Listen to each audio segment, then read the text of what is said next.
صلى الله على محمد صلى الله عليه وسلم صلى الله على محمد صلى الله عليه وسلم. نحمده كريم الرؤوف الرحيم. أما بعد أعوذ بالله من الشيطان الرجيم. محمد رسول الله والذين معه صدق الله مولانا العظيم. اللہ رب العزت کا شکر ہے جس نے حضور نبی اکرم صلی اللہ تعالیٰ علیہ وسلم کے توسل سے ہم سب کو پوری امت مسلمہ کو اپنی بے بہا نعمتوں رحمتوں اور برکتوں سے نوازا اور اس اللہ کی توفیق سے ہم آج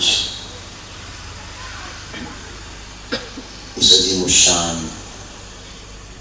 بابرکت اجتماع میں اکٹھے قرآن مجید کی یہ آیہ کریمہ ہے، قرآن کانفرنس ہے، قرآن مجید کا پیغام حضور علیہ السلام کے ذکر پاک کے حوالے سے اور پھر صحابہ کرام کا تذکرہ اس میں کریں گے۔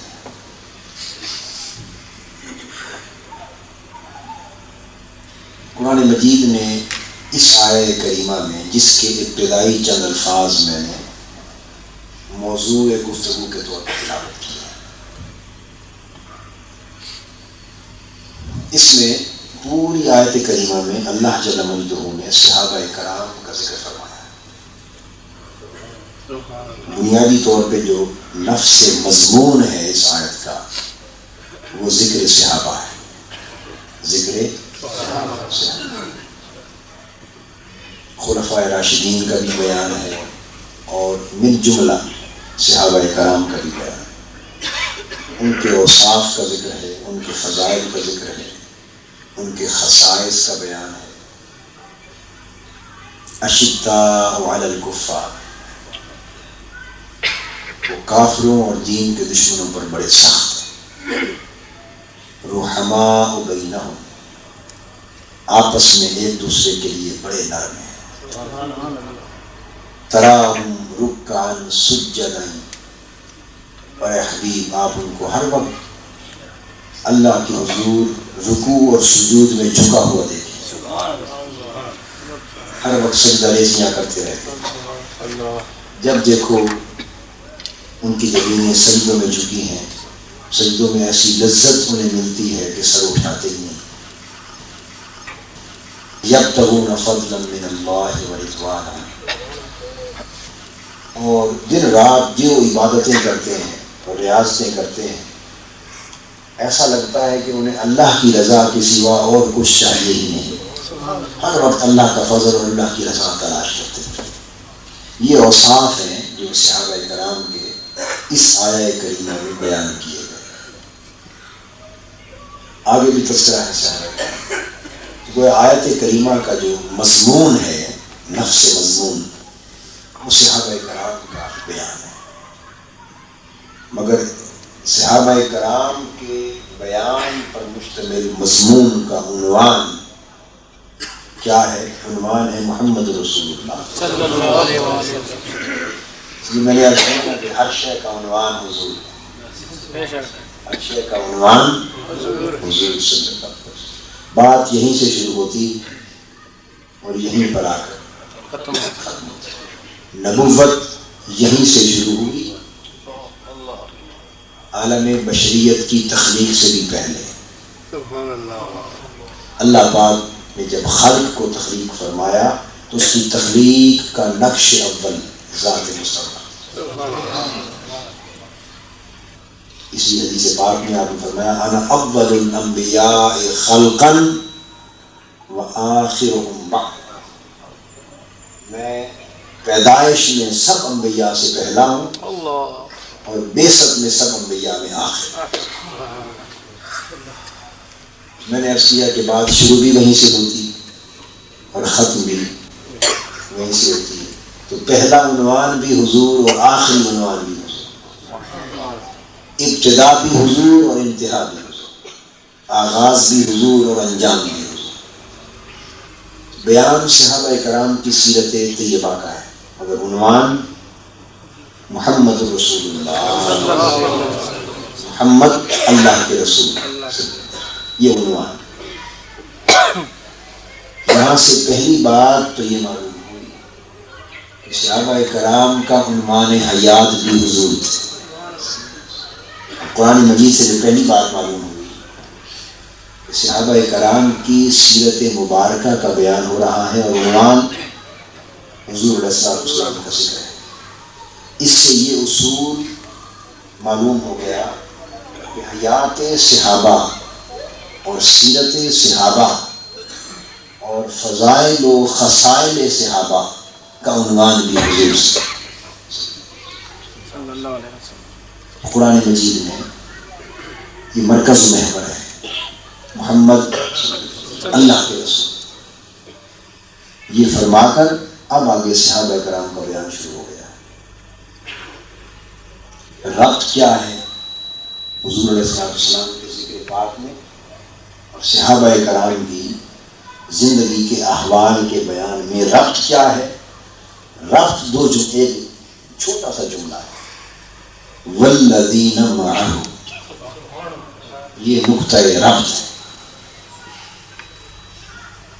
یہ حضور علیہ السلام کی ذات پاک ہے، اللہ کے رسول، یہ مرکز رسالت ہے، یہ منبع فیض رسالت ہے۔ ادھر صحابہ کرام کی حیات طیبہ ہے، یہ فیض دینے والے ہیں اور یہ فیض لینے والے ہیں، اور دونوں میں ربط کیا ہے؟ فرمایا والذین معہ۔ ربط یہ ہے کہ وہ جو لوگ اب اس کا ترجمہ اور مفہوم سمجھنے والا، والذین معہ، صحابہ کرام کا تعارف اللہ پاک کروانا چاہتے ہیں، سیدنا صدیق اکبر کا تعارف کروانا چاہتے ہیں، سیدنا فاروق اعظم کا تعارف کروانا مقصود نہیں ہے، سیدنا عثمان غنی کا تعارف کروانا چاہتے ہیں، سیدنا علی شیر خدا کا تعارف اور صحابہ کرام کا تعارف کروایا جا رہا ہے۔ کیا یہ کہہ کر یہ صحابہ بڑے عالم لوگ تھے؟ اس آیت کریمہ میں ایسا کوئی بیان؟ بولیے، فضائل آئے ہیں مگر وہ تو فضائل کا بیان ہے، ان سے پہلے بھی ایک تعارف ہے، ان کا علم سے، ان کے علم سے تعارف نہیں کروایا۔ یہ بڑے عمل والے لوگ تھے، اونچے عمل والے لوگ تھے، یوں تعارف، ابتدائی تعارف، پہلا جملہ جس سے صحابہ کرام کی شناخت کروائی، صحابہ کرام کی جماعت اور طبقے کی بطور طبقہ صحابہ کے، بطور گروہ صحابہ کے، بطور جماعت صحابہ کے، جس نقطے اور جملے سے پہچان کروائی، شناخت کروائی۔ کوئی ان کی ذاتی فضیلت اس میں بیان نہیں، نہ علم بیان کیا، نہ عمل بیان کیا، نہ یہ فرمایا کہ ساری رات جاگنے والے لوگ تھے، جہاد کرنے والے لوگ تھے۔ فضائل ان کے بعد میں بیان کیے، پہلے ان کی شناخت کروائی کہ یہ فضائل ہیں کن کے۔ یہ جو فرمایا کہ کافروں پر بڑے سخت ہیں اور مومنوں میں نرم ہیں، کون لوگ؟ سوال پیدا ہوتا ہے نا، اشداء علی الکفار، کافروں پر بڑے سخت، کون؟ رحماء بینہم، آپس میں بڑے نرم ہیں، کون؟ تراہم رکعا سجدا، ہر وقت رکوع اور سجود کے حال میں رہتے ہیں، کون؟ یبتغون فضلا من اللہ ورضوانا، اور ہم وقت مولا کی تلاش میں سرگرداں ہیں، کون؟ سوال پیدا ہوا نا، یہ فضیلتیں گن کی ہیں، کون لوگ ہیں جن کا یہ ذکر ہو رہا ہے؟ تو کون کے جواب میں کچھ تو آنا چاہیے نا، کہ فلاں، بھئی یہ فلاں طبقے کی بات ہو رہی ہے، یہ فلاں گروہ کی بات ہو رہی ہے، فلاں جماعت کی بات ہو رہی ہے، تو وہ جو فلاں کہا جائے گا وہ اس طبقے کی شناخت ہوگی۔ اب اس کا جواب قرآن مجید پہلے دے چکا ہے. کون اس کا جواب فرمایا؟ والذین معہ، وہ جو میرے مصطفیٰ کے ارد گرد گھومتے ہیں. والذین معہ، جو میرے مصطفیٰ کے ساتھ رہتے ہیں، جو میرے محبوب کی سنگت میں رہتے ہیں، جو میرے محبوب کے آگے پیچھے ہوتے رہتے ہیں. معہ، آپ دیکھ لیں جس جملے میں تعارف کرایا اس میں کسی کی کوئی ذاتی فضیلت نہیں، ایک نسبت کا بیان ہے بس. کیا؟ ایک نسبت کا بیان ہے. اور نسبت کے بھی بیان کے کئی طریقے ہیں، مگر یہاں کیا محبت والا طریقہ اپنایا ہے، یہ کہہ کر کے والذین معہ، وہ جو اس محبوب کے ارد گرد رہتے ہیں. معیت کا معنی آپ سب سمجھتے ہیں، مگر میں تھوڑا سا عالمانہ معنی سے ہٹ کر تھوڑا دیوانانہ معنی کروں. والذین معہ کا جو معنی سمجھانا چاہتا ہوں وہ معنی یہ ہے کہ یہ وہ لوگ ہیں جو میرے حبیب کی جھوک کے ارد گرد بستے. جھوک کہتے ہیں ڈیرے کو. جھوک کسے کہتے ہیں؟ اور معہ جو جھوک کے ارد گرد رہتے ہیں نا، جن کا وسیب ہوتا ہے ارد گرد، یہ وہ ہے. خواجہ غلام فرید فرماتے ہیں وسدے آسے تے وسدے ناسے، تیری جھوک دے آسے پاسے، تیری جھوک دے آسے پاسے، اودی جھوک دے آسے پاسے. یہ معنی ہے والذین معہ. کون؟ کون ہے شداء علی الکفار؟ کون ہے رحماء بینہم؟ کون ہے رکعا سجدا؟ کون ہے یبتغون فضلا من اللہ ورضوانا؟ کون؟ فرمایا وہ جو اونی جھوک دے آسے پاسے. والذین معہ، جن کی اور شناختی کوئی نہیں، جنہوں نے ساری شناختیں مٹا دی، جنہوں نے اپنی ساری شناختیں مٹا دی، اپنی ساری پہچانیں مٹا دی ہیں، اگلی بھی پچھلی بھی، صرف ایک شناخت رکھ لی ہے، وہ محمد والی شناخت صلی اللہ تعالی علیہ وسلم، کہ حضور کے دیرے اور حضور کی جھوک کے ارد گرد رہتے اور دن رات حضور کے گرد مستوں کی طرح گھومتے. گرد مستاں ارد گرد گھومنا، اس میں بڑی بات ہے. عام کسی مست کے گرد کوئی گھومے گا، عام کسی جو عشق الہی کا مست ہو، مست عشق الہی ہو، عام اس کے گرد گھومے تو اسے کیا کچھ ملتا ہے ذرا وہ سنیے. اور پھر جو آقا کے ارد گرد گھومنے والا ہوگا اس کہتے ہیں گرد مستاں گرد، گر میں کم رسد بوئے رسد، بوئے او گر کم رسد رویت ایشاں بسس. کہ اے کچھ کہنے والے مستوں کے ارد گرد گھما کر، جو مست لوگ ہیں جو شراب عشق الہی پی کر مست و بے خود ہو گئے،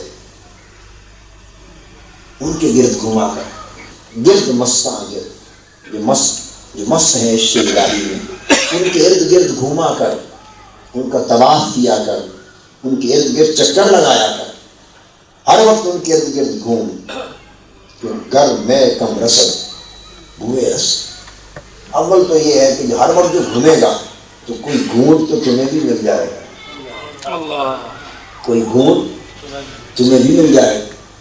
اور اگر چلو اس شراب عشق الہی میں سے کچھ گھونٹ نہ ملے تو اور کچھ نہیں تو بو تو مل ہی جائے گی. ہر وقت جو ان عاشقوں اور مستوں کے گرد گھومے گا، جو دور بینان بارگاہ الست، جو اس کی بارگاہ الست کی تکنے والے اور اس کی شراب، اس کی یاد کی شراب میں مست رہنے والے ہیں، تو اگر شراب کا گھونٹ نہیں ملے گا عشق الہی کی شراب کا، تو کم سے کم اس کی بو تو مل جائے گی. اور بوئے اگر کم رسد، اور اگر وہاں کی بو بھی نہ ملے، اگر بو بھی نہ ملے رویت شام بس، پھر بھی خود کو محروم نہ جان. اگر بو بھی نہ ملے تو کوئی بات نہیں، انسان کو زکام بھی تو ہوتا ہے، مسام بد ہے، بو بھی نہیں مل رہی، فرمایا اگر بوئے بھی نہ ملے تب بھی معلوم نہ جان، ان کا تک لینا بھی کافی ہے، ان کا تکنا، ان کو دیکھ لینا بھی کافی ہے۔ میں نے عرض کیا ان کے گرد رہنے میں، ان کے ساتھ چمٹے رہنے میں، ان کو تکتے رہنے میں یہ خوبیاں ہیں، یہ تو ان کی ہیں جو خیار ہیں، جو بھلے لوگ ہیں، اور وہ ہستی جس کی نسبت سے ہر کوئی بھلا بنا ہے، جس کی نسبت سے ہر کوئی بھلا بنا ہے، برے بھی بھلے بن گئے، جس کی نسبت نے بروں کو بھی بھلا کر دیا ہے، پھر اس نسبت کے ارد گرد رہنے کا عالم کیا ہوگا۔ فرمایا والذین معہ، جو لوگ اس محبوب کی جھوپ کے ارد گرد رہتے۔ خواجہ غلام فرید صاحب کا میں نے مصرع پڑھا، وسدے ہاسے تے وسدے ناسے، تیری جھوک دے آسے پاس، سن دے ہاسے مٹھیاں گالی، سن یار سنیندہ ہاسے، سن دے ہاسے مٹھیاں گالی، سن یار سنیندہ ہاسے۔ یہ جو اس کی جھوک کے ارد گرد بسنا اور ہر وقت اس کی میٹھی باتیں سننا اور یاد کو تکنا، یہ اس میں کوئی ذاتی فضیلت کا بیان نہیں ہے، نہ علم کا بیان، نہ تقویٰ کا۔ میں نکتہ یہ سمجھانا چاہتا ہوں، وہ عالم بھی تھے مگر ان کی شناخت ان کے علم کی وجہ سے نہیں، وہ بڑے عامل بھی تھے مگر ان کی شناخت ان کے اعمال صالحہ کی وجہ سے نہیں، وہ ان کے ذاتی فضائل تھے، جس نے جتنی محنت کی اتنا درجہ پایا، مگر شناخت اس طبقے کی اس وجہ سے نہ تھی۔ وہ جہاد بھی کرتے تھے مگر ان کی شناخت جہاد کے عمل کی وجہ سے نہیں۔ وہ ساری رات کھڑے ہو کے عبادت کرنے والے بھی تھے، ساری رات قرآن مجید کی تلاوت کرنے والے بھی تھے مگر ان کی شناخت تلاوت اور جہاد اور قیام لیل کی وجہ سے نہیں۔ وہ مسلسل روزے رکھنے والے بھی تھے، ان کی شناخت اس وجہ سے بھی نہیں۔ یہ ساری خوبیاں فضیلتیں ان میں تھیں مگر کسی کی شناخت اس وجہ سے نہیں۔ شناخت ان کی یہ تھی، سمجھ لیں، شناخت ان کی یہ تھی کہ انہوں نے ساری شناختیں مٹا دی تھی۔ شناخت ان کی یہ تھی کہ انہوں نے ساری شناختیں مٹا دی تھی۔ پہچان ان کی یہ تھی کہ انہوں نے ساری پہچانیں مٹا دی تھی، اور وہ جو کچھ بھی تھے سب کچھ بھلا دیا تھا، اور صرف ایک پہچان رکھنی تھی، وہ یار والی پہچان۔ اپنی پہچانیں مٹا دی تھی، حضور کا عنوان لگا دیا، اپنی شناختیں مٹا دی تھی، حضور والی شناخت جسماں کر لی تھی، اور وہ کون ہو گئے تھے؟ وہ ہو گئے تھے والذین معہ، والذین معہ، دن ہو یا رات ہو، جیسے پروانے شمع کے گرد گھومتے ہیں وہ لوگ جو حضور کے گرد گھومتے رہتے ہیں، ان کو صحابہ کہتے ہیں۔ صحابہ کرام کی تعریف سنیں، کیا تعریف ہو گئی؟ وہ لوگ جو حضور علیہ السلام کے ارد گرد گھومتے رہتے تھے، حضور کو تکتے تھے، اس حضور کا تکنا ہی صحابیت ایمان سے۔ تو میں عرض کر رہا تھا کہ صحابہ کرام کی پہچان، صحابہ کرام کی فضیلت، صحابہ کرام کے درجات، ان کی بلندی، بلند رتبہ جو کچھ بھی ہے وہ اسی نسبت سے ہے کہ حضور کے ارد گرد رہنے والے، حضور سے پیار کرنے والے، حضور کو تکتے رہنے والے، یہ صحابہ کرام کی کل عظمت کا نقطہ تھا، راز، ان کی ساری عظمتوں کا راز۔ اب معلوم یہ ہوا کہ صحابہ کرام کا خمیر ایمان، خمیر عمل، ان کے خمیر عظمت، سارا کچھ ان کا خمیر محبت سے اٹھا، ان کا خمیر نسبت محبت۔ والذین معہ، اس لیے کہ والذین معہ کے اندر کوئی عمل نہیں ہے، اس کے اندر فی نفس ہی کوئی عمل اس کے بعد آتے ہیں، عمل اس کے بعد آتے ہیں۔ بس جس نسبت نے انہیں صحابی بنا دیا اور نبوت کے بعد سارے جہاں سے اونچا بنا دیا، اسے اتنی نسبت تھی، تیری کلی کے پھیرے، بس اتنی نسبت نے سارے جہاں سے اونچا کر دیا۔ تو یہ نسبت محبت ہے. اور یہ تعلق عشقی ہے. یاد رکھیں یہ لفظ نسبت حبی ہے. نسبت بولیے نا، نسبت حبی، حب اور محبت کی نسبت ہے. اور تعلق عشقی ہے.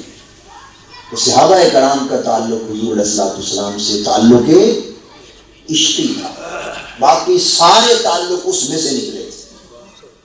باقی سب نسبتیں اور تعلقات اور رشتے، اطاعت کے رشتے، اتباع کے رشتے، جہاد کے رشتے، عمل کے رشتے، پیروی کے رشتے، قربانیوں کے رشتے، اثار کے رشتے، جتنے رشتے تھے اور جتنے مرتبے تھے وہ سارے اس تعلق عشقی کے خمیر سے اٹھے. تعلق عشقی کی میں نے بات کی. اب اگلا حصہ اس آیت کریمہ کا اس کی تائید کرتا ہے. وہ کیا؟ اشداء علی الکفار، کافروں اور دین کے دشمنوں پر بڑے سخت. رحماء، اب ترتیب سنتے آئیے. پھر اس کے بعد فرمایا کافروں اور دین کے دشمنوں پر سخت. اس کے بعد اگلی فضیلت بیان فرمائی رحماء بینہم، اور آپس میں جو مومن ہیں ان کے لیے بڑے نرم ہیں. اور تیسری فضیلت تیسرے درجے میں فرمایا تراہم رکعا سجدا، آپ ہر وقت دیکھیں گے کہ رکوع و سجود کے حال میں رہتے ہیں. اور چوتھے درجے میں فرمایا یبتغون فضلا من اللہ ورضوانا، ہر وقت اللہ کا فضل اور اللہ کی رضا کے تلاش میں. چار چیزیں بیان کی، ذرا ترتیب دیکھیے. یاد رکھیں قرآن مجید کا کوئی بیان حکمت سے خالی نہیں ہوتا. یہ آپ کو اور میرا کلام نہیں ہے کہ جس چیز کو جی میں آیا پہلے کہہ دیا، جس کو جی میں آیا بعد میں کہہ دیا. یہ ہمارا کلام نہیں ہے. آگے انجن پیچھے لگا دیا، ڈبہ آگے کر دیا، ایسی بات نہیں. اللہ کا کلام ہے. ایک لفظ اور ایک حرف بھی آگے پیچھے ہے تو وہ بھی حکمت سے. اب سوال یہ ہے کہ اگر آپ کا میرا کسی کا کوئی تعارف ہم کرائیں اور اس میں مختلف خوبیاں ہوں، دین کے دشمنوں پر اور کافروں پر سختی کی خوبی بھی ہو، اڑا کے رکھ دے دین کے دشمنوں پر، یہ خوبی بھی پائی جائے، آپس میں مسلمانوں کے لیے بڑا رحیم کریم شفیق مہربان، یہ خوبی بھی ہو، سجدہ گزار، عبادت گزار، تہجد گزار، نیک متقی اور صالح ہو، یہ خوبی بھی ہو، اور اللہ کی رضا کا ہر وقت جویا، اور ہر وقت اللہ کی رضا اور اللہ کے فضل کا متلاشی ہو، اور سوائے اللہ کی رضا کے کسی اور چیز کی طلب ہی نہ رکھے دل، یہ خوبی بھی ہو. اب آپ مجھے بتائیے، بالکل میں آپ کے کامن سینس سے سوال کرتا ہوں، کامن سینس، عام انسانی سوچ سوال کرتا ہوں کہ اس کا تعارف کرایا جائے تو اللہ کا عبادت گزار بندہ ہونا پہلے یہ بھی ہے، ہر وقت اللہ کی رضا کا متلاشی ہونا بھی ہے، پھر مسلمانوں کے لیے بڑا رحیم اور کریم اور سخی وہ بھی ہے، اور پھر کافروں اور دین کے دشمنوں کے لیے سخت یہ بھی ہے. یہ ساری خوبیاں پائی جائیں اور تعارف کروانے لگیں تو سب سے پہلے آپ کون سی خوبی چنیں گے؟ بولیے. میں انڈیکیشن نہیں دیتا، بولیے، میں بالکل کوئی اشارہ نہیں کرتا، بات آپ پر چھوڑ دی، کامن سینس سے سوال. سب سے پہلے کون سی خوبی کا ذکر کریں گے؟ اللہ پاک کی عبادت گزاری والے. تو یہ بڑا نیک عبادت گزار بندہ ہے، ہر وقت سجدے کرتا ہے، عبادت کرتا ہے، تہجد نہیں چھوڑتا، کوئی قضا نہیں ہوئی تہجد کبھی، اللہ اللہ کرتا ہے ہر وقت. اور پھر کہیں گے، اور پھر مزے کی بات یہ کہ سوائے اللہ کی رضا کے کسی شے کی طلب نہیں، ایسی کوئی. تو آغاز اللہ والی خوبی کا کریں گے. طریقہ یہی ہے کہ پہلے بیان کیا جائے گا کہ اللہ کی عبادت اور بندگی میں ایسا ہے، اللہ کی رضا جوئی میں ایسا ہے، مسلمانوں کے ساتھ ایسا ہے، اور کافروں کے ساتھ جو کافر دین کے دشمنوں لٹ سے سر اڑا دیتا ہے، یہ سب سے آخر میں لائیں، یہ سب سے آخر میں لائیں. یہ ترتیب ہے، کامن سینس بھی اس کو بیان کرتا ہے، ایک طبی فطری اصولی سی ترتیب. اب جو بات قابل توجہ ہے وہ یہ کہ قرآن مجید نے اس ترتیب سے انکار کرایا. اب کامن سینس تو یہ کہتا ہے کہ صحابہ کرام کا بھی جو اللہ سے معاملہ تھا نا، راتوں کو جاگ جاگ کے سجدے کرنا، عبادت کرنا، اطاعت گزاریاں کرنا، آہذاری کرنا، اور پھر اللہ کی رضا کا ہر وقت جویا رہنا، یہ باتیں پہلے بیان ہوتی. اس کے بعد پھر مسلمانوں کے ساتھ اس نے سلوک کا ذکر آتا، اور آخر پہ پھر کافروں اور دین کے دشمنوں کے ساتھ جو معاملہ تھا اس کا ذکر آتا۔ ترتیب یہ بنتی تھی، مگر اس ترتیب سے صحابہ کرام کا ذکر نہیں کیا، اور صحابہ کرام کے فضائل اور ان کے مناقب کا بیان اور ان کا تعارف اس ترتیب سے نہیں کیا، بلکہ اس کے برعکس پہلی بات شروع کی کہ جو دین کا دشمن ہو، کافر اور دین کا دشمن اڑا کے رکھے تھے ان کے لیے سخت، پھر مسلمانوں مومنوں کے لیے جو مومن ہیں ان کے لیے نرم، پھر اس کے بعد عبادت، پھر اللہ کی رضا کی طلب کی، رضا طلب کی۔ یہ جو ترتیب اپنائی، اب جو نقطہ سمجھانا چاہتا ہوں، یہ ترتیب عملی نہیں ہے، یہ ترتیب عملی نہیں اور ترتیب عقلی نہیں، یہ ترتیب عشقی ہے۔ نہ یہ ترتیب عقلی ہے، نہ یہ ترتیب نظری ہے فکر، نہ یہ ترتیب عملی ہے، بلکہ ترتیب عشقی ہے۔ کیسے؟ عاشق میں اور کوئی خوبی ہو یا نہ ہو، جب کسی عاشق کا تعارف کرایا جاتا ہے، عاشق میں ذاتی خوبی کوئی اور کسی کے عاشق میں ذاتی کمال اور ذاتی خوبی اور ذاتی عظمت اور ذاتی عمل کے پہلو ہو یا نہ ہو، عاشق اس ایک خوبی کے بغیر عاشق بن نہیں سکتا۔ ساری رات عبادت کرے، ضروری نہیں عاشق ہوگا، بڑی کثرت سے صدقہ زکوٰۃ خیرات دے، ضروری نہیں عاشق کہلائے، لوگوں سے بڑا ہنس مکھ ہو کہ ملے رفیق نرم خوش اخلاق ہو، ضروری نہیں عاشق کہلائے۔ کوئی اور خوبی ہو یا نہ ہو، ایک خوبی کے بغیر کوئی عاشق بن نہیں سکتا، اور عاشق اس خوبی کے بغیر رہ نہیں سکتا۔ وہ خوبی کیا؟ کہ کسی نے محبوب کو میلی آنکھ دیکھا، اس کی آنکھ نکال دی۔ نعرہ تکبیر، نعرہ رسالت۔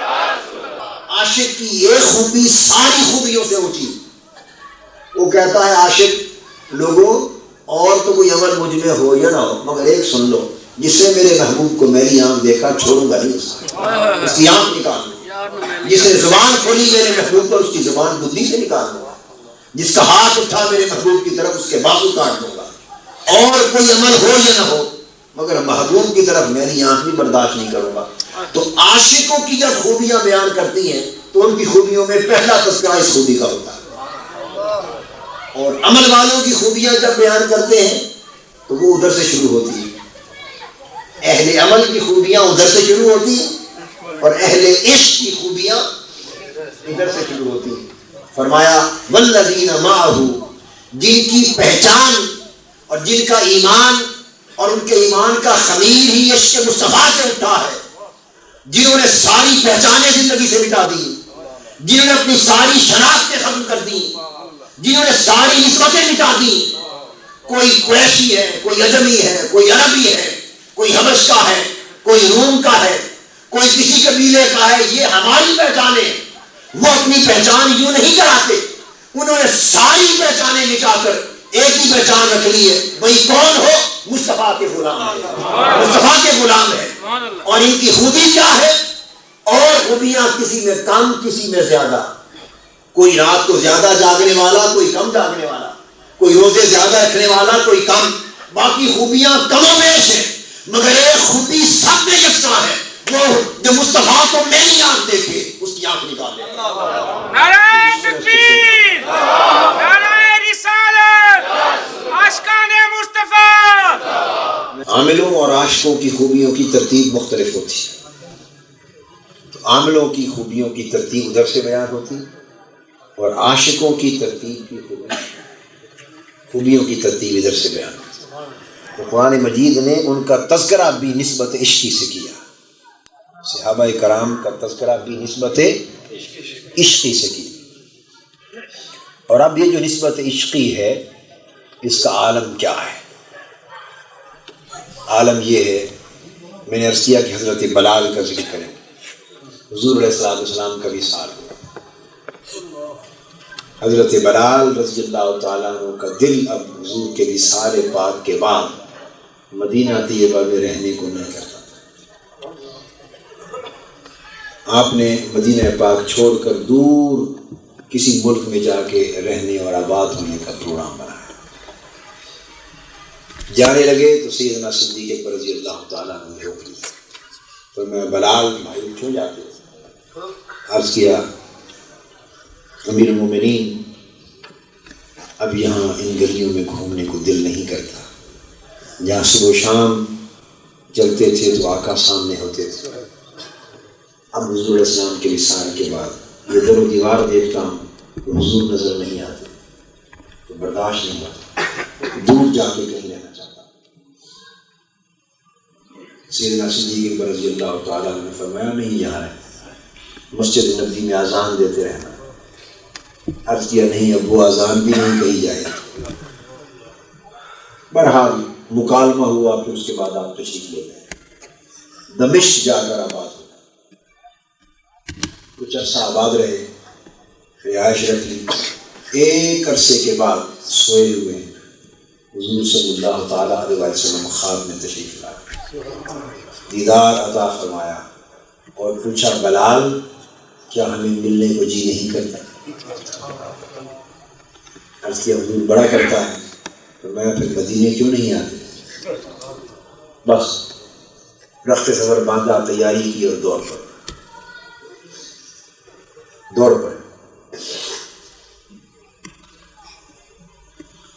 یہ جو محبوب کا بلانا اور عاشقوں کا دوڑنا، ہمیں تو یہ آداب ہی نہیں آتا۔ ہم تو کہتے پھرتے ہوتے ہیں کہ بھائی اتنی محنت کی اور ملا کچھ نہیں، ویسے نہیں ملا اور ویسے کے ویسے رہے، ہم نے کبھی کیا ہی کچھ نہیں۔ حضرت خواجہ نور محمد محاروی رحمۃ اللہ علیہ کے خلیفہ بھی تھے، فیض یافتہ بھی تھے، منظور نظر پیارے مرید بھی تھے، مراد بھی تھے، خواجہ شاہ سلیمان توسی رحمۃ اللہ۔ جب خواجہ نور محمد محاروی رحمۃ اللہ علیہ کا آخری وقت آیا، آپ ادھر مہار شریف میں ہی رہے، ان کے پاس بڑی خدمت کرتے رہے، تیمارداری خدمت، کئی دن ادھر رہے، کئی دن مسلسل گھر چھوڑ کر۔ جب طبیعت میں افاقہ ہوا، کچھ آرام آیا، تو اجازت مانگی کہ حضرت اجازت دو حضور، تو کچھ دن گھر گزارا ہوں، پھر آ جاؤں گا۔ اب میں بتاؤں آپ حکمت کیسے ہوتی۔ فرمایا جاؤ، روہیلا فقیر کہتے تھے، ایک لقب دیا تھا علاقے کی مناسبت سے، روہیلا فقیر، جاؤ گھر ہوا۔ پیدل جاتے تھے، شیخ کی خدمت میں پیدل آتے تھے، پیدل جانا اور پیدل آنا ایک مجاہدہ تھا۔ پیدل واپس چلے، گرمیوں کے دن چلتے چلتے چلتے کئی دنوں کی مسافت پیدل طے کر کے واپس کوسہ شریف پہنچے۔ دوپہر کا وقت، تھکے ہوئے پاؤں، جسم چور چور، شدت کی گرمی، بس آ کے جس سے بے ہوش ہو کے آدمی چارپائی پہ گرتا ہے، یہ سد ہو کے گرے چارپائی پر، لیٹے ہی تھے، بس آنکھ لگی تو شیخ حضرت خواجہ محمد محاروی خواب میں آ گئے اور فرمایا روہیلا فقیر بچ سے آ، سارے جامع وقت روک بھی سکتے تھے، میں جانے دیا، جائے بھی اور آئے بھی، مشق کراؤ۔ اسی وقت بیتاب ہو کے اٹھے، اتنا ہوش بھی نہیں رہا کہ جوتے دائیں طرف اتارے ہیں کہ بائیں طرف، دوسری طرف جو اترے تو جوتے دوسری سمت، گھومنا بھی گوارا نہیں کیا، ننگے پاؤں پھر دوڑ پڑے، ایک لمحہ گھر آرام نہیں، پھر دوڑ کے پہنچے۔ جب پہنچے اطلاع ملی آپ کا آخر وقت تھا، بس انتظار میں تھے، سائیں روہیلا فقیر آ گیا۔ آپ نے اپنے صاحبزادوں کو، باقیوں کو باہر بھیج دیا، تنہا بلا کے اندر اپنا ماما دے کے سینے سے لگا دیا، جو فیض تھا دے دیا۔ ہم نے کتنی محنتیں کی ہیں، ابھی اپنی سوچنے والی بات ہے، پھر شکوہ بھی کرتے ہیں کہ ملا کچھ نہیں، کیا حضرت بلال رضی اللہ تعالیٰ نے دوڑ پڑے، آقا نے بلایا، بلال آ جاؤ ہمارے پاس مدینے میں۔ دوڑ پڑے، مدینہ پاک پہنچے تو آپ کی سیرت و سوانے اور آپ کے حالات کی کتابوں میں ہر جگہ آیا کہ دیوانہ وار مدینہ پاک کی گلیوں میں دوڑے، جب آئے دوڑے، کبھی مدینہ پاک کی گلی میں ادھر دوڑ کے بھاگ جاتے، کبھی ادھر دوڑ کے، دیوانہ وار۔ اور مدینہ پاک گلی میں جو بچہ نظر آتا اس کو پکڑ لیتے اور پوچھتے حضور کو دیکھا؟ ادھر حضور تو نہیں گئے؟ جو نظر آتا اس کو پکڑ لیتے پوچھتے ادھر اس گلی میں حضور گئے؟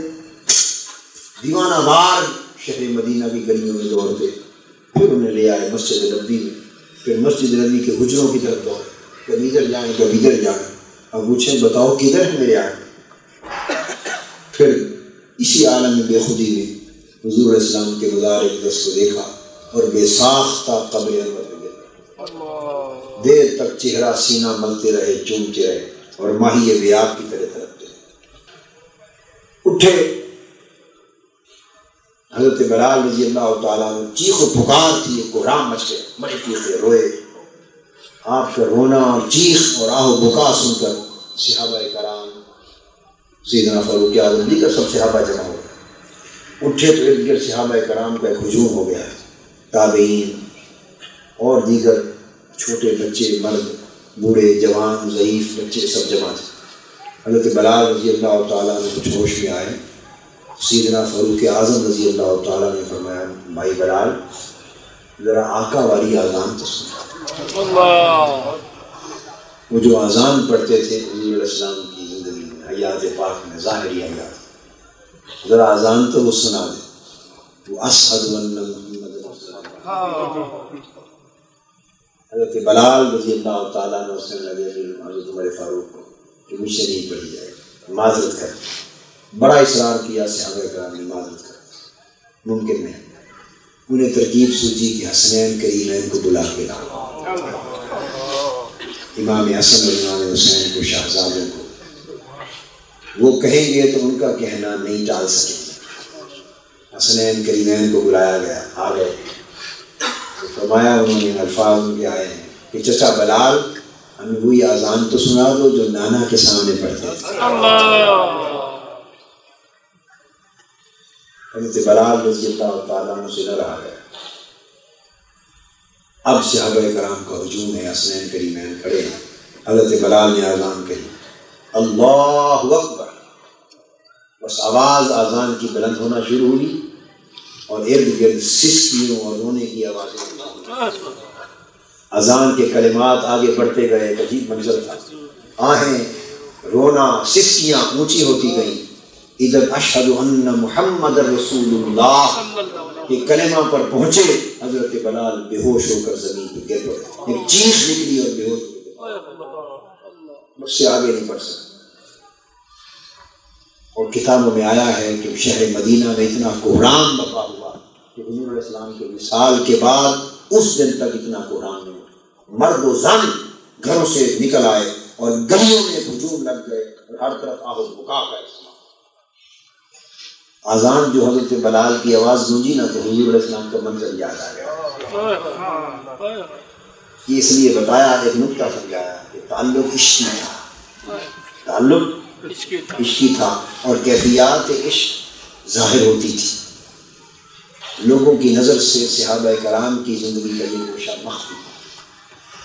بالعموم صحابہ کرام کی حیات طیبہ اور سیرت مبارکہ کا یہ گوشہ تعلق عشقی والا مخفی، عمل سامنے، عقیدہ سامنے، جرأت سامنے، شجاعت سامنے، فضائل اور مراتب کے بیان سامنے، سب کچھ سامنے، وہ یہ کیفیات عشق مخفی۔ یہ کیا چیزیں ہیں؟ یہ سب کیفیات عشق، ان میں کوئی ایک عمل کا پہلو نہیں۔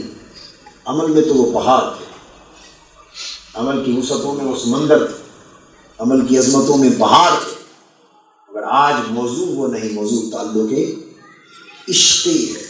عمل سارے اسی خمیر سے نکلتے تھے، تو عشق کی کیفیات میں غرق رہتے۔ ایسا بھی ہوتا کہ کبھی کبھی حضور علیہ السلام کی یاد آتی، صحابہ کرام کا معمول تھا۔ علامہ آلوسی بیان کرتے ہیں کہ قربانی کہ حضرت میمونہ رضی اللہ تعالی عنہ ام المومنین، آپ کی زوجہ محترمہ، ان کے گھر میں ان کے پاس ایک آئینہ تھا، اس آئینے کو غلاف میں لپیٹ رکھتی تھی۔ کبھی کبھی آقا جب ان کے ہاں تشریف لے جاتے تو اس آئینے میں چہرہ پاک دیکھتے تھے۔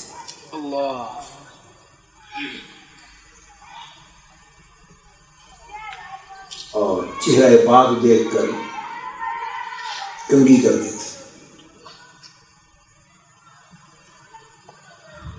وہ آئینہ غلاف میں لپیٹ کے حضرت میمونہ نے اپنے پاس رکھا. صحابہ کرام جب بڑے اداس ہوتے حضرت میمونہ رضی اللہ تعالیٰ عنہ کے ہاں جا کر عرض کرتے ام المومنین حضور علیہ السلام والا آئینہ تو دکھا. اس آئینے کو دیکھنے جا رہے وہ لے آتی غلاف اتارتی اس آئینے کو دیکھتی. جو صحابی آئینے کو اپنے چہرے کے سامنے لاتا اس آئینے میں کسی صحابی کو اپنی شکل دکھائی نہ دیتی. سامنے اپنے رکھتا مگر چہرہ مصطفیٰ اس آئینے میں چہرہ مصطفیٰ دیکھا. اب یہ تو ان نگاہوں کا کمال تھا یا عکس جمال مصطفیٰ کا کمال تھا کہ اس طرح جب حضور کی یاد آتی تو اس طرح فنا ہو جاتے عشق رسول کہ پھر ہر ایک کی پہچان بھول جاتی. جدھر دیکھتے حضور ہی نظر آتے. یہ تو یہ کیفیت ہوتی ہے جگ میں آ کر ادھر ادھر دیکھا تو ہی آیا نظر جدھر دیکھا. یا پھر عکس جمال مصطفیٰ کا کمال کہ جس آئینے پر بار بار آقا کا عکس پڑا اس آئینے میں اس عکس کو بھی حیات مل گئی. عکس کو بھی حیات مل گئی. عکس بھی مٹ نہیں سکتا. ارے آئینے پر جو آقا کے چہرے کا عکس پڑتا رہا تو عکس مٹ نہیں سکتا. خوش نصیب ہیں وہ دل جن میں عکس جمال مصطفیٰ. جن دلوں میں آقا کا عکس رہے ان دلوں پر موت کیسے آئے گی اور وہ عکس کیسے مٹے گا. مگر شرط یہ ہے کہ دل میں آئینے میں ہو. دل کے آئینے میں ہو تصویر یار. جب ذرا گردن جھکائی دل کو وہ آئینہ بنانے کی ضرورت. حضرت میمونہ والا آئینہ بنانے کی ضرورت. سیدنا فاروق اعظم رضی اللہ تعالیٰ عنہ کی جرأت اور شجاعت کون نہیں جانتا. آپ کے معمولات میں سے تھا کہ راتوں کو اٹھ کر مدینہ پاک کی گلیوں میں گھومتے رعایا کے حال کی خبر لیتے اور کسی گھر میں کوئی جاگنے کی گفتگو کی رونے کی آواز آتی تو کان لگا کر سنتے تاکہ پتہ چلے کہ رعایا میں کوئی پریشان تو نہیں, اس کی پریشانی کا ازالہ کیا جا سکے. سیدنا فاروق اعظم رضی اللہ تعالیٰ عنہ رات کو گھوم رہے ہیں گلی میں, ایک گھر کے سامنے سے گزرے, اندر سے ایک بڑھیا عورت کے رونے کی آواز. قریب گئے, دروازے سے کان لگایا, وہ گنگنا رہی ہے, شعر پڑھ رہی ہے اور ساتھ رو رہی ہے, اور شعر فراق رسول میں, ہجر رسول شعر سن لیے اپنے کانوں سے. جب یہ معلوم ہو گیا کہ حضور علیہ السلام کے ہجر میں رو رہی ہے بڑھیا اور آقا کے فراق میں رو رہی ہے اور شعر پڑھ کے گنگنا رہی ہے, تو بات تو پوری ہو گئی. اب چاہیے تھا نا کہ آگے چل پڑتے. اب یہاں عقل والوں اور عشق والوں کا تھوڑا سا موازنہ کرتے. اگر عقل والوں سے پوچھو اور فتویٰ والوں سے پوچھو تو عقل اور فتویٰ دونوں یہی کہتے ہیں کہ رعایا کی خبر گیری کے لیے نکلے تھے. جب کانوں سے سن لیا کہ کوئی مالی اور معاشی پریشانی نہیں بلکہ حضور کے ہجر اور فراق اور آقا کی یاد میں رو رہی ہے, گنگنا رہی ہے, شعر پڑھ رہی ہے, اب وہاں کھڑے رہنے کا کوئی جواب. عقل اور فتویٰ یہ کہتے ہیں کہ کھڑے رہنے کا کوئی جواب نہ تھا, آگے چل پڑتے اور گھر دیکھتے کہیں کوئی پریشانی تو نہیں. مگر سیدنا فاروق اعظم رضی اللہ تعالیٰ نے سن کے رک گئے, قدم آگے ہی اٹھ. وہ بھول گئے کس کام کے لیے نکلا. دروازہ کھٹکھٹا گیا, اندر سے آواز آئی, کون؟ جواب دیا, عمر. اب عقل اور فتویٰ اب یہاں جواب دینے سے قاصر ہے. اس وقت عمر کو کیا کام ہمارے ساتھ؟ فرمایا بی بی دروازہ کو کھول.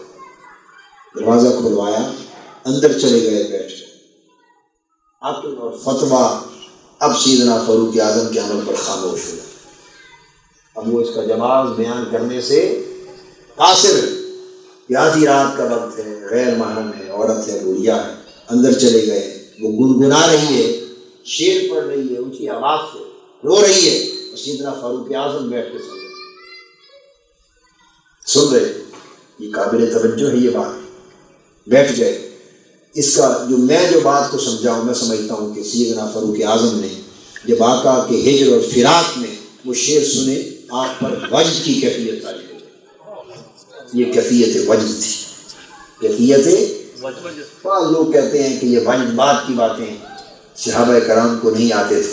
ہم نے تو کئی صحابہ کی زندگی میں اور تابعین کی زندگی میں بھی وجد دیکھے. سیدنا فاروق اعظم رضی اللہ تعالیٰ نے بیٹھ گئے اور فرمایا اس خاتون سے، بی بی وہ شعر ذرا دوبارہ پڑھنا جو پڑھ رہی تھی. اس نے شعر پڑھے پھر، اور سیدنا فاروق اعظم رضی اللہ تعالیٰ عنہ نے وہ شعر سنے. اشعار کیا تھے؟ اشعار میں مضمون یہ تھا کہ بے شک موت حق ہے اور موت کے اسباب بھی بہت ہیں. اس نے حضور علیہ الصلوۃ والسلام کو ہم سے جدا کر دیا. میں غموں میں رو رہی ہوں، پریشان ہوں، کاش مجھے کوئی آ کے یہ بتا جائے، اب اتنا بتا جائے، یقین دلا جائے کہ میں بھی جب مر جاؤں گی تو مرنے کے بعد یہ ہجر کی گھڑیاں ختم ہو جائیں گی، آقا سے ملاقات ہو جائے.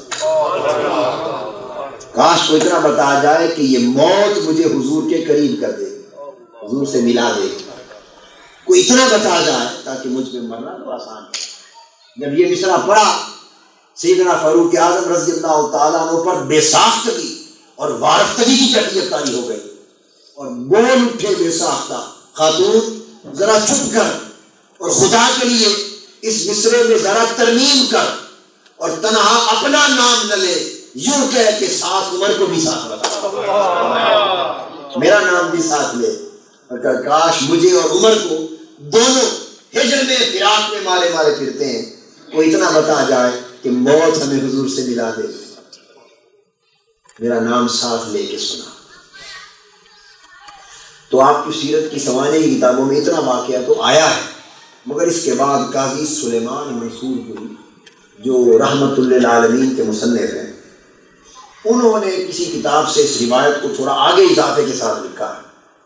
وہ بیان کرتے ہیں کہ حضور علیہ السلام کے ہجر، فراق اور عشق کی اس کیفیت نے اتنا اثر کیا سیدنا فاروق اعظم رضی اللہ تعالیٰ عنہ پر کہ بخار ہو گیا آپ کو عشق رسول اور فراق رسول کے تصور میں، اور کئی دن بستر پہ پڑے رہے، بستر پہ پڑے رہے. لوگ عادت کرتے ہیں. آپ اندازہ کر لیں کہ یہ کیفیات عشق تھی، یہ غلبہ عشق تھا، یہ غلبہ حال تھا. والذین معہ کی عملی تصویر تھے. ہجر کی بات آ گئی، حضور کی یاد کی بات آ گئی، بخار ہو گیا. ہجر اور فراق کی بات آ گئی، بستر پہ گر پڑے. اور کئی بار کبھی آیات خشیت آتی، تلاوت کرتے کرتے، نفل پڑھتے پڑھتے آیات خشیت، آیات آخرت آتی، چیخ اٹھتے، رو پڑتے، گر جاتے. اور سیدنا فاروق اعظم رضی اللہ تعالیٰ عنہ جیسے جبھی کئی بار بے ہوش ہو کے گر پڑتے، 3 دن بستر کے پڑے رہتے. لوگ عادت کرتے. یہ کیفیات اور غلبہ حال کا حال تھا. حضرت عمر بن عبدالعزیز رضی اللہ تعالیٰ عنہ کی سیرت و سوانح کو پڑھیے. ان کے ہاں اجتماعی رونے کی مجلس منعقد ہوتی.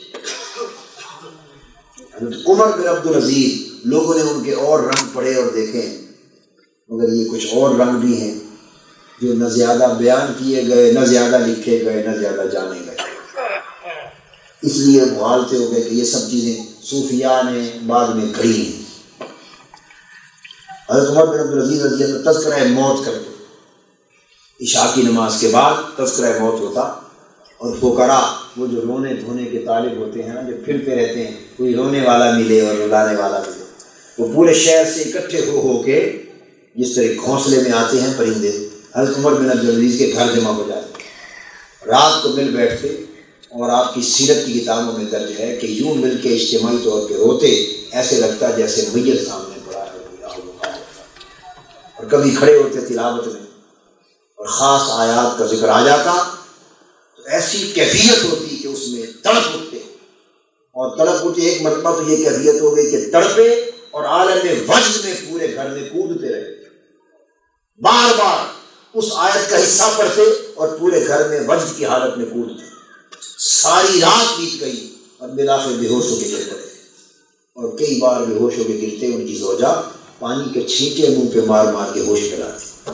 یہ حال ہے حضرت عمر بن عبد العزیز جو 5ویں خلیفہ راشد کہلاتے، جانا آپ نے کبھی ان کا ہی حال؟ جی وہ دوسرے رنگ نہیں پڑے ہیں صرف، یہ رنگ صحابہ کرام اور تابعین میں بھی کثرت سے تھے، کیفیات عشق بے پناہ تھی۔ تو سیدنا فاروق اعظم رضی اللہ تعالیٰ عنہ کی میں نے بات کی، یہ چیزیں محض اطاعت سے نہیں آتی جب تک اتباع عشق کے خمیر سے نہیں، یہ چیزیں جب تک عشق کے خمیر سے جنم نہ لے تعلق اس وقت تک ایسی اتباع نہیں۔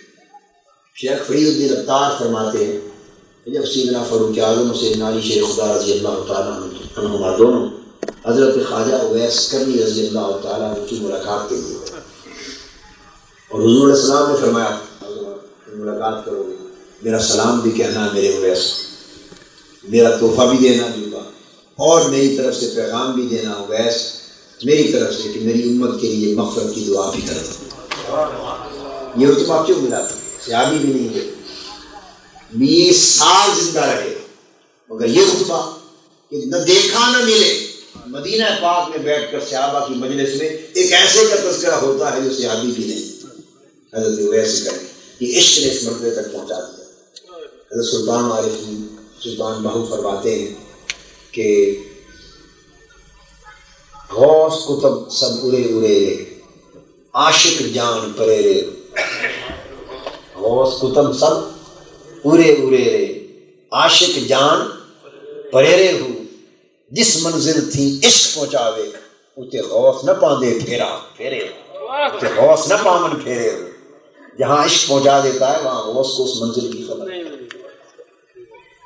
صحابہ کرام کی کیفیات عشق غلبہ حال، خلفائے راشدین میں سے ہر ایک اپنے حال عشق میں ایک دوسرے سے بڑھ، سیدنا عثمان غنی رضی اللہ عنہ، وہی واقعہ حدیبیہ کے موقع کا 6 ہجری کا، جب حضور علیہ السلام اپنا سفیر بنا کے مکہ بھیجتے، کفار اور مشرکین مکہ انکار کر دیتے ہیں کہ اس سال حج ممکن نہیں، واپس چلے، مگر عثمان تم چونکہ آ گئے ہو، حرم کعبہ سامنے ہے، کعبہ سامنے ہے، تمہیں اجازت ہے، چونکہ آئے ہو 6 سال کے بعد تو طواف کا جگہ کرو، طواف کر کے جاؤ۔ سیدنا عثمان غنی رضی اللہ تعالیٰ عنہ فرماتے ہیں نہیں، یار ساتھ نہ ہو تو طواف کا مزہ ہی کیا، حضور کے بغیر طواف نہیں کرنا۔ اب علماء کرام تشریف فرمائے ہے کوئی مسئلہ کسی درجے کا کہ حضور علیہ السلام ساتھ نہ ہو تو طواف جائز نہیں، حضور علیہ السلام ساتھ نہ ہو تو طواف جائز نہیں، آقا کے بغیر طواف نہیں کیا جا سکتا، کوئی مسئلہ نہیں۔ 6 سال بیت گئے کعبے کو دیکھے ہوئے، ان اہل ایمان کی اور صحابہ کی حالت کیا ہوگی؟ 6 سال کے بعد کعبۃ اللہ دیکھنے کو ملا ہے اور موقع ملا ہے اور کہا جا رہا ہے کہ چلو آپ تو طواف کر لیں، اور شریعت میں ممانعت بھی کوئی تو طواف کر کے جائیں، اور یہ بھی علم ہے کہ اگر حضور علیہ السلام کو بتایا تو آقا خوشی ہوں گے کہ چلو عثمان تم تو طواف کر آئے، مبارک ہے، تم مبارک ملے گی، منع نہیں فرمائیں گے، نہیں پوچھیں گے میرے بغیر کیوں طواف کر لیا، سب کچھ پتا ہے۔ تو مسئلہ اور فتویٰ اجازت دیتا ہے کہ طواف کر لو، عشق روکتا ہے کہ نہیں، جان کے بغیر کیا۔ نعرہ تکبیر، نعرہ رسالت۔ تو عشق اجازت نہیں دیتا کہ طواف کر لیا، چھوڑتے ہیں طواف واپس چھوڑا۔ یہ صحابہ یہ چیزیں، یہ اطاعت اور اتباع کے درجے میں ہیں، یہ عشق کے درجے میں۔ اس میں کون سی اطاعت ہے؟ کیا حضور علیہ السلام کا حکم تھا کہ ایسا کیا جائے؟ کیا حکم تھا کہ ایسا کیا جائے؟ یہ اطاعت اور اتباع کا درجہ نہیں ہے۔ بہرحال اتباع میں آتا ہے، وہ ایک الگ باب ہے، اتباع کے موضوع پر گفتگو کی جائے تو پھر آپ سمجھ جائیں گے اس میں آتا ہے، لیکن اطاعت کے کسی درجے میں نہیں، یہ درجہ عشق کی بات ہے۔ دور بیٹھا ہمارے نیل اس سے، عشق بن یہ ادب نہیں آتا۔ عشق ان کا استاد تھا، عشق ان کے ایمان کا خمیر تھا۔ صحابہ کرام کے اوپر کیفیات عشق غالب تھی، ان کا ایمان، ان کا عمل ان کا تقویٰ، ان کے رتبے سب خمیر عشق سے اٹھے اور ان کی پہچان ہی حضور کا عشق بن گئی. ان کی پہچان حضور علیہ السلام کا عشق بن گئی. اس عشق نے انہیں زندہ و سلامت کیا. اس عشق نے انہیں بڑی بڑی طاقتوں سے ٹکرا دیا. اس عشق نے انہیں ہر قوت سے بے نیاز کر دیا، بے خوف و خطر کر دیا. اس عشق نے انہیں سمندروں میں اتار دیا. اس عشق نے انہیں صحراؤں میں بھگا دیا. آج امام مالک رحمۃ اللہ علیہ کا قول ہے کہ اس دنیا کے دور آخر میں، اس امت کے دور آخر میں اسلام اسی طرز پہ زندہ ہوگا اور اسی طریق پر زندہ ہوگا جس طریق پر اس کے دور اول میں، جس طرح اس کے دور اول میں اسلام اٹھا. اگر وہی انداز اپنایا جائے گا تو دور آخر اسلام اٹھا. اور دور اول کا مطالعہ کریں تو وہ دور عشق، دور عشق ہے اور دور عمل ہے. دو چیزیں، دور عشق ہے اور دور عمل ہے. ہم دونوں چیزوں سے تہی دامن ہو گئے. عشق کے خالی نعرے اور عمل نام کا نہیں. عشق کے خالی نعرے اور عمل نام کا نہیں، اور چاہتے ہیں انقلاب آ جائے. آج اگر ہم مستقبل انقلاب چاہتے تو ہمیں پھر دور اول کے حالات کی طرف پلٹنا ہوگا. دور اول کی کیفیات کو اپنے سینوں میں پھر زندہ اور بیدار کرنا ہوگا. دور اول کے احوال کو پھر سے اپنی سیرت و کردار میں تازہ کرنا ہوگا. اور دور اول کے احوال عشق تھے اور احوال عمل تھے. وہ مردان عشق تھے اور مردان عمل تھے. ہمارا عشق بجھ گیا، ہم راہ ہو گئے، عمل کی متا جاتی رہی. عمل سے ہم دور ہو گئے، اس کی ضرورت بھی بھول گئے.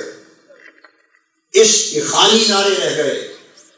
آئیے پھر اس عشق کی آگ اپنے سینوں میں جلائیں، اس عشق کی کچھ چنگاریاں پیدا کریں. اور ابھی وقت چنگاریاں ہی جلانے کا وقت ہے، مگر کام چنگاری سے نہیں، آگ جلانا ہوگی اور آگ کو بھی بھامڑ بنانا ہوگا. اس کا ایک بھامڑ مچانا ہوگا تاکہ عشق کی وہ آگ جلے کہ ہمارے اندر کے شیطان بھی جل کے بھسم ہو جائے اور باہر کے شیطان بھی جل کے بھسم ہو جائے. عشق کی آگ کے بغیر نہ اندر کے نفس سے ٹکر لی جا سکتی ہے، نہ باہر کے طاغوتی شیطانوں سے ٹکر لی جا سکتی ہے. عشق کے بغیر نہ حرص اور لالچ سے پاک ہو سکتے ہیں اور نہ غیر خدا سے بے خوف و خطر ہو سکتے ہیں. عشق ہمیں مرد بنا دے گا، عشق ہمیں مومن بنا دے گا، عشق ہمیں مردان عمل بنا دے گا. تاریخ منہاج القرآن کی دعوت عشق اور عمل کی دعوت. تاریخ منہاج القرآن کی دعوت اسی عشق اور عمل کی دعوت ہے. یہ سبق ہم بھول گئے تھے، بھول چکے ہیں. تاریخ منہاج القرآن کا مقصود اور کچھ نہیں، فقط یہ بھولا ہوا سبق پھر یاد کرانا ہے، پھر تازہ کرانا ہے اور بار بار اس کی یاد دہانی کرانا ہے تاکہ سینوں میں تھوڑی سی عشق کی آگ لگ جائے اور عمل کا ذوق پھر زندگیوں میں پیدا ہو جائے. جبینوں کو پھر سے سجدوں کی لذت مل جائے، جبینوں کو پھر سے سجدوں کی لذت مل جائے، آنکھوں کو پھر رونے سے الفت ہو جائے، دل پھر تڑپنے سے پیار کرنے لگے، سینے پھر بھڑک اٹھنے سے پیار کرنے لگے. سینے بھڑک اٹھیں، دل تڑپ اٹھیں، آنکھیں برس اٹھیں، جبینیں جھک جائیں. یہ کیفیات بطور خاص نوجوان سن لیں. کتنے نوجوان بیٹھے ہیں؟ ذرا ہاتھ کھڑا کریں. یہ بوڑھے نہ ہاتھ کھڑا کرنے، جوانی کے شوق ہے. ہمارے ایک بابا جی بزرگ بیٹھے ہیں سفید ریش میں بھی ہاتھ کھڑا کریں. اللہ آپ کے ایمان کو جوان رکھے. کچھ وہ ہیں جو ایمان میں جوان ہیں، کچھ عمر میں بھی جوان ہیں. نوجوانوں کو خاص طور پہ متوجہ کرنا چاہتا ہوں. میری زندگی کی ایک آرزو ہے، میں یہ دیکھتا ہوں کہ جوانیاں برباد ہو رہی ہیں، جوانیاں ویران ہو رہی ہیں، جوانیاں غلط راہوں پہ پڑ رہی ہیں. صرف یہ آرزو ہے یہ صدا اس لیے بلند کرتا ہوں، جوانوں، جوانی برباد کرنے کی شے نہیں، بڑی قیمتی متاع ہے، اسے بچا لو اور عشق اور عمل کی اس گراں مایا متاع کو پھر سے پیدا کرو،